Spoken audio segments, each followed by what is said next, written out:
morning. So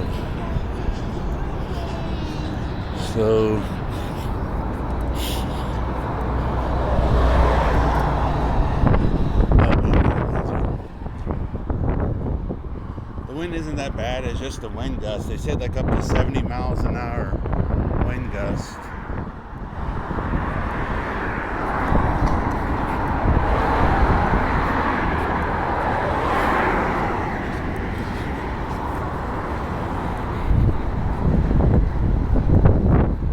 There you go.